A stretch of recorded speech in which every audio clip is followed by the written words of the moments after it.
We have an imaginary friend ghost. Now, imaginary friends usually are ghost spirits, some could say even guardian angels looking after kids with their most vulnerable years, and sometimes, a lot of times, they appear to those that don't have friends. You know, some ghosts don't have friends, kids don't have friends. Perfect combo. They don't usually teach us lessons that we remember, but it's nice to have a friend all the same.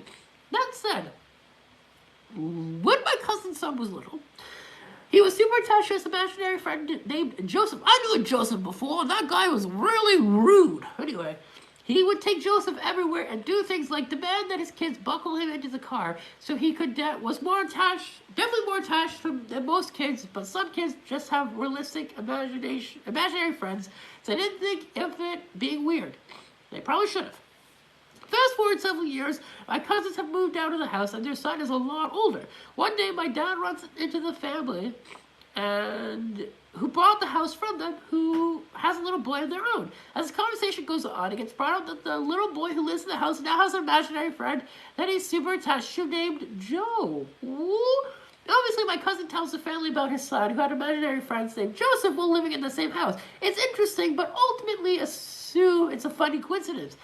Never a coincidence with ghosts. They know what they're doing. Fast forward again to the present day. The last family moved out of the house, and for several years it sat vacant. Recently, someone bought the house, renovated it.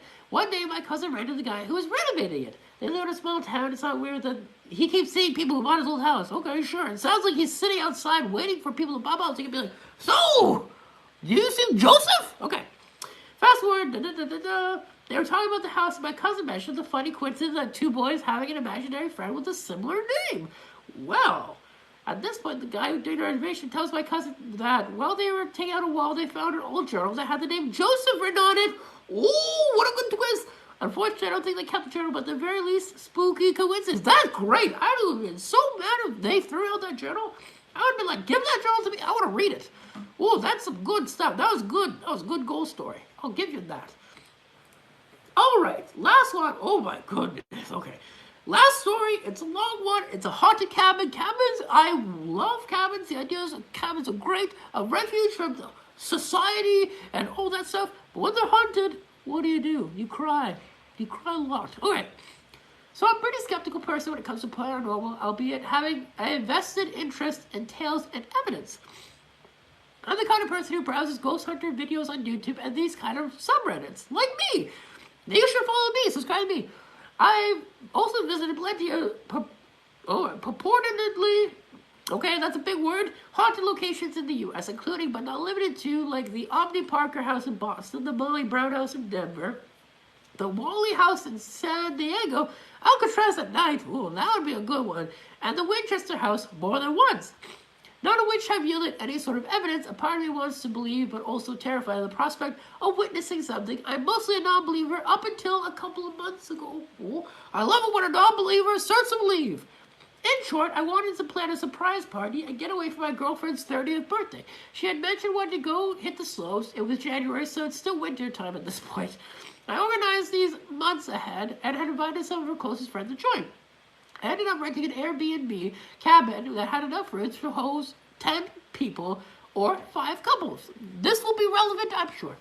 One entire lower basement level with 2 beds and a room on the first floor and 3 rooms upstairs. I also added that this cabin was in a beautiful rural neighborhood in Tahoe with lots of cabins next door. Down the street, adjacent, etc. So there's plenty of housing around us. Nothing peculiar about it, but there are also people staying around. Of course, my girlfriend and I take the master bedroom upstairs. I would offer it to someone else. That's probably the haunted room. And staying around. My girlfriend's cousin is by herself in the 3rd room next door. All rooms are taken, and the middle floor is quite lively area with games and friends, a fireplace, a food table. These details are somewhat relevant and important later in my story. I hope so. I just read them all. The first night was a night of merry drinking and games. To celebrate the occasion, we had decorated the entire living room and blown up balloons to be loosely strewn around the large and cozy living room and family room where we partied. Almost uneventful with respects to weird happenings, except towards the end of the night, balloons would randomly pop at weird intervals. Some in our group suggested it was balloons getting attracted toward the heater vents and popping. I was dismissive of this as because all of them popped were congruent Congregated. This person used a lot of big words for me.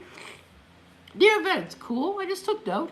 Didn't want to argue or suggest anything weird at this point after we all retired for the night and the lights were off. We could hear the balloons pop downstairs at random intervals that would reverberate through the silent house. This happened between 2 and 3:30 a.m. The next morning, still plenty of healthy balloons strewn about. That would be so annoying. Pop all those balloons before you go to bed. Fast forward to night 2. After we return from some activities, we prepare for drinking as the usual. After a full day's worth of shredding the snow, woo, what a cool man. We are collectively tired a bit earlier than the previous night and decide to retire around 11:30 midnight. Here, where I personally experienced things that got me feeling irked. Since it was cold, I decided to go downstairs and turn on the thermostat/heater.